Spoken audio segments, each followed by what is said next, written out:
Yes, here we are. We're live. Wait there, viewer. I have to move this mirror every time I forget. So you don't have to see my balding head and you don't get that weird reflection. So, yes, we're going to do a big, beefy, bad boy bumper edition today because I didn't do one for the Coventry game because I was unwell. I had a bit of a tummy bug, but we're feeling better today. So we'll talk about the Millwall game first, and then we'll go over to the Coventry game. Today's performance, and then there is some other stuff. I have got a lot of things I want to get off my chest, but we'll save that for the end, promise, because if you don't want to stick around for that, you don't have to stick around for that. That's your choice. Football talk first. So let's talk about today.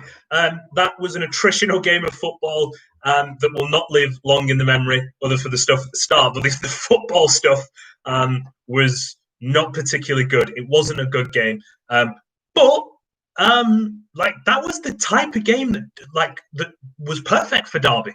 Millwall were pretty low on confidence. They'd not won in 7. Now they're on a winless run of 8, so they'd not won in 7. They weren't scoring a lot of goals. This was perfect for Derby, and they were going to make it difficult. Now, the ball didn't stick to Colin Kazim-Richards as easily as it had done in the previous 2 games. I think that was always going to happen with a Millwall team coached by Gary Rowett.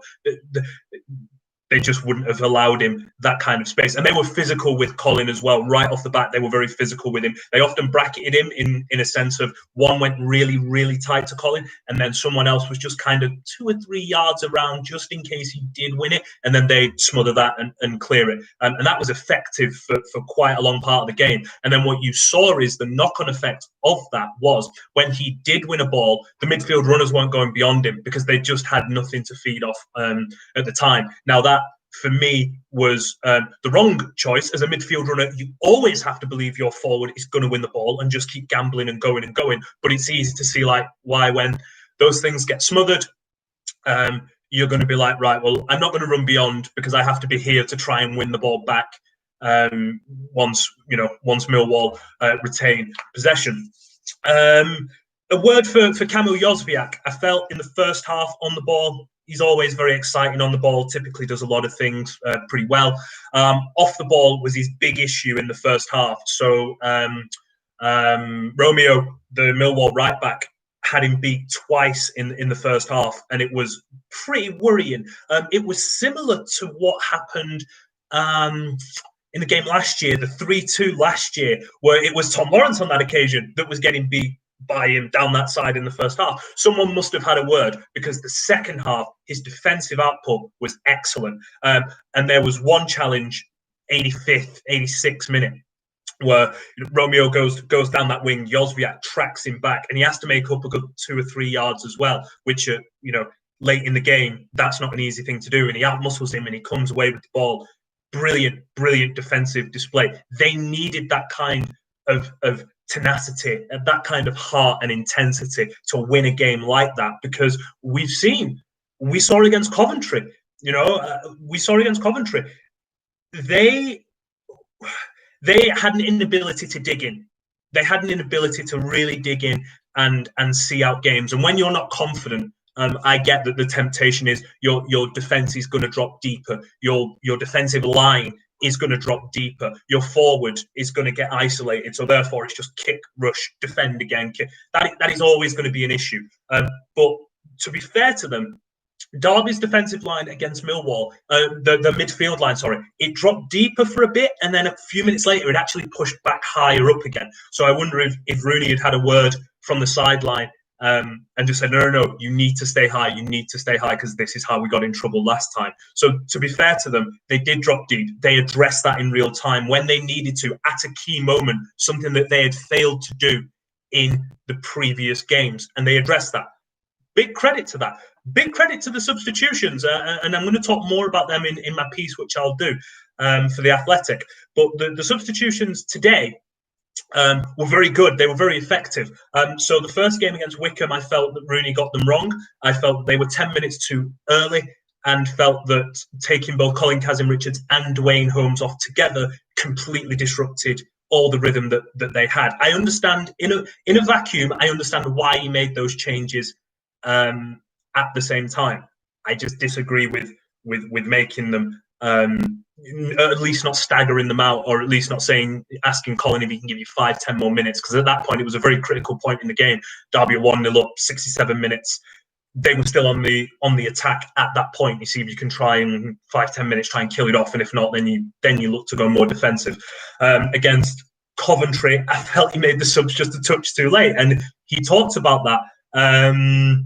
He talked about that in the post game when he said he could see the goal coming, the Coventry equaliser coming, because no one was patrolling the edge, and that's why he wanted to bring Graham Shinney on. And I think, well, if you could see it coming for a few minutes or minutes at a time, you have to try and make that sub like right there and then. And I don't know if the ball went out of play, maybe he didn't get an opportunity, but if you sense something is coming like that, you try and be proactive rather than sort of reactive, if you can sense that from minutes at a time. But that's tricky, that's tricky. But I felt, again, he got that one a little bit wrong. But today, really, really good.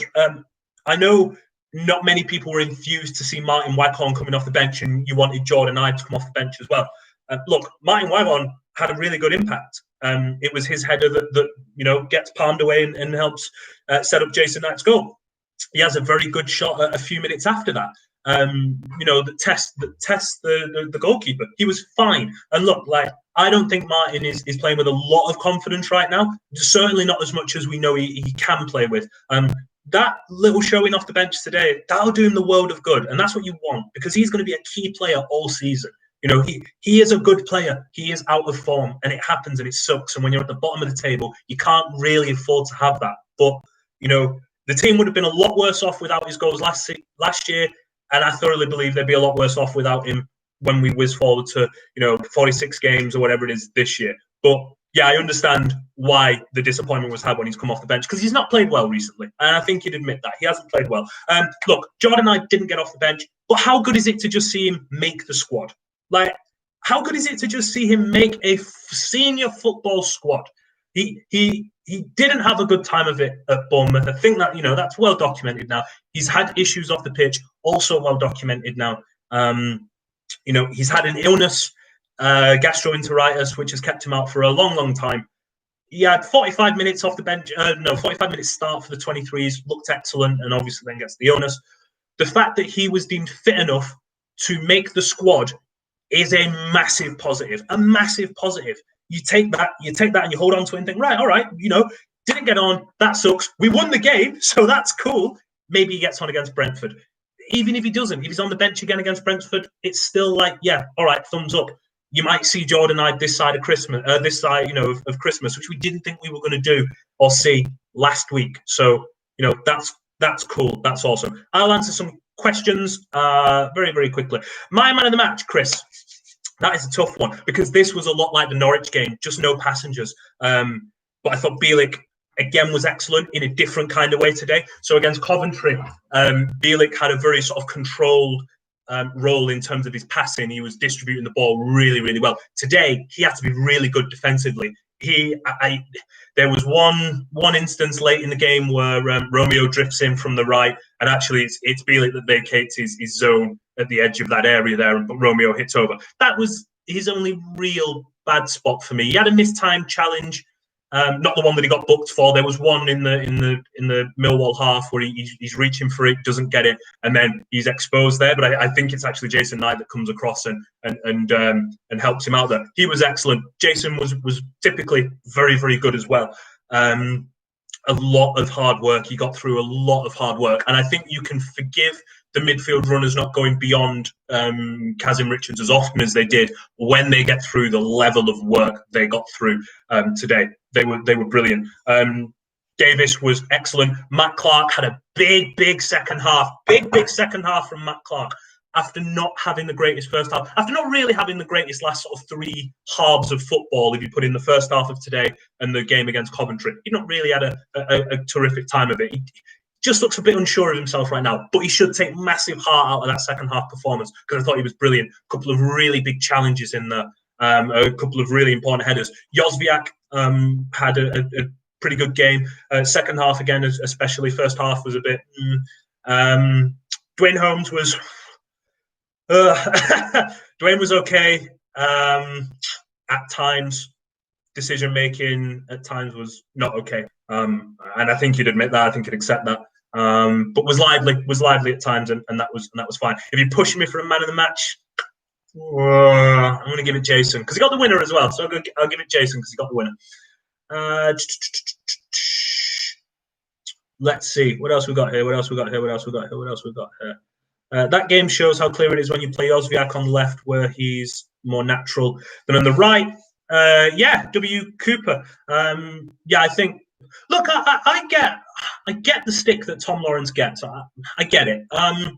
But like, I thought he was fine in the last couple of games. I mean, he has the run that helps set up the goal for the Wickham game. So obviously he dribbles past one, stands his marker up, and then gives it out to Kazim Richards, who puts the ball in for Dwayne, and that was against Wickham. He was fine, but I have done this in my game by game commentary. But his decision making at the minute overall is not great.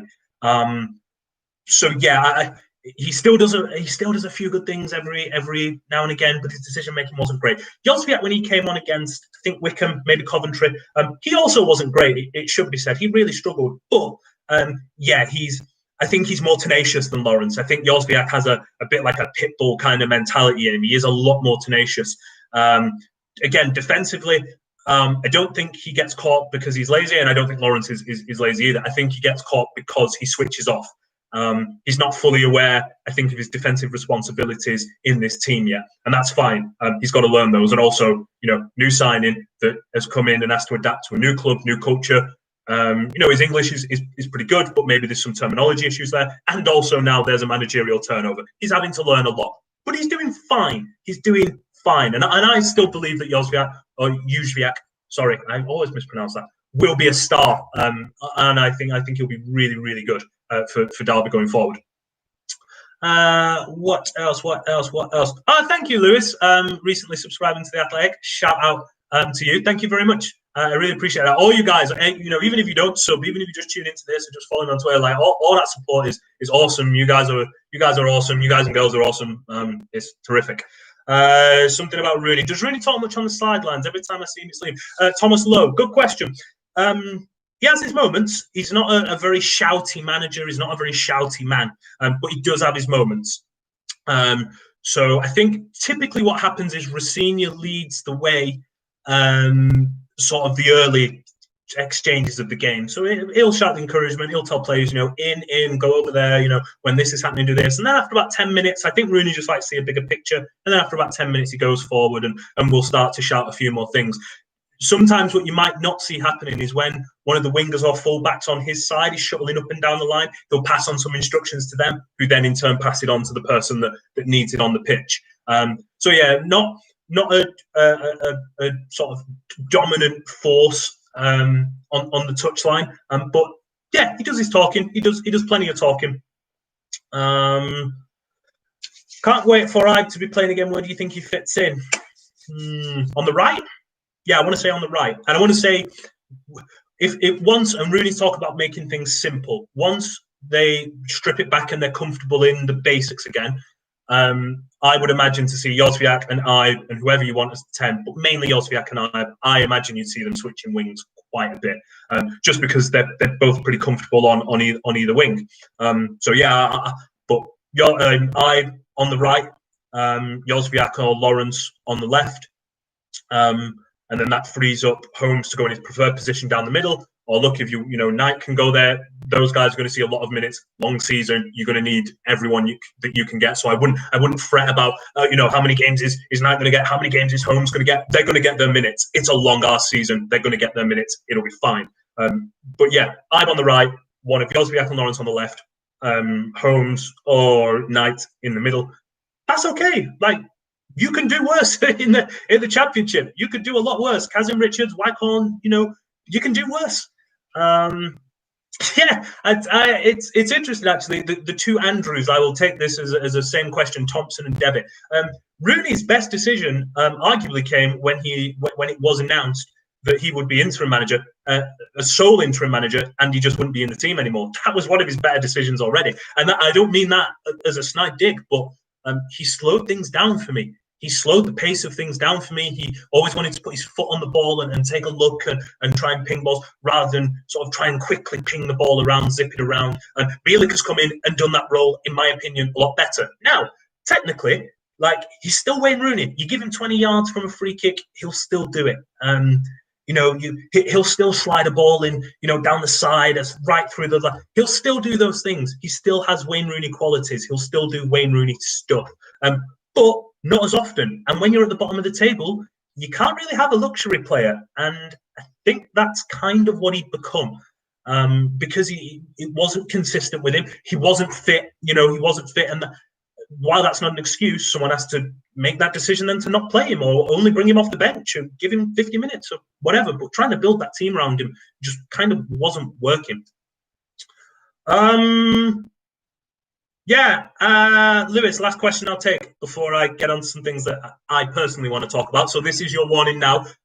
We will be talking about non-football things from this point on. So if you want to leave, then cool. That is your right. That is your obligation. And it's my platform. It's my right, my obligation to get some things that I want to get off my chest. So you have been warned. I don't want to see no one whinging in the comments. Engage, discuss, fine, but no one whinging in the comments. I'll pick up this last question from Lewis.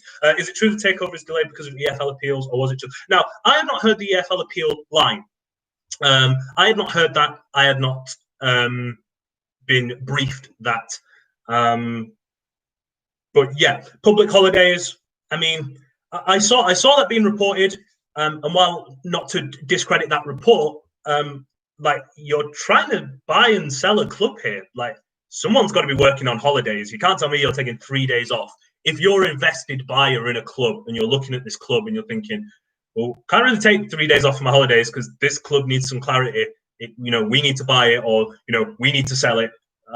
So yeah, if that is true, I would be pretty unhappy with that as a reason, because the club is under a cloud of uncertainty right now. So, but as far as I'm concerned, the EFL appeal was not holding it up, but that was only as far as I was briefed, and I was told it was details along the lines of the debt repayments. Obviously, they took out a loan against them for MSD. So things like, those kind of repayment structures, all those kinds of things were the reason that it held it up. It could be both. It could be both. And again, football, smoke and mirrors, powerful people don't really want you to know exactly what's happening. But the longer it goes on, the more concerns I do have. Right. That is the football. For new people that have turned up, feel free to stick around. But if you don't want some uncomfortable talk if you just want the football, I suggest you leave now. If you just want the football talk, I have got a lot of things that I really want to get off my chest right now. You do not have to be officially affiliated with the Black Lives Matter organization. You do not have to support the Black Lives Matter organization. You might not care for what the Black Lives Matter organization stands for at all. Those are very different things to supporting racism or standing up against racism, standing up against injustice, standing up against oppression. They're not exclusive. You can dislike this and also do this. You can do those things. And to anyone that says it is a difference of opinion, it's not. Supporting Black Lives Matter, the organization, is a difference of opinion. There's the difference. Supporting oppression or supporting protests about oppression, supporting protests about injustice, social injustice, supporting and standing up for what you believe in a world that is still very unjust and very unfair. That is not a difference of opinion. And if you believe it is, that's horrifying, because there are some things that universally we should be able to agree on. And that's one of them. Like, you can't have a difference of opinion there. You can have a difference of opinion of the Black Lives Matter movement. Sure. Absolutely. Fine. Do I agree with everything that organization does? Absolutely not. No. When the argument is it's violent, it's not. It's that there are violent pockets, and violent pockets exist in every protest and every movement. That doesn't make it right. But it is normal, and but unfortunately, it is normal. But by its very definition, it makes the news because it is an outlier, because it's an outlier, because it is a pocket of violence. You know, there is no coverage of thousands being peaceful because that is what they're supposed to do. So there is no news coverage of that because it's not news, and it doesn't drive the same traffic. So of course you get recycled and looped the same violent scenes. That isn't to excuse it; it's disgusting and gross. But it does skew the picture of the overarching feeling, of the overarching idea. You know, so it's not to excuse it at all. Yes, I did see what Colin Kazim-Richards has said.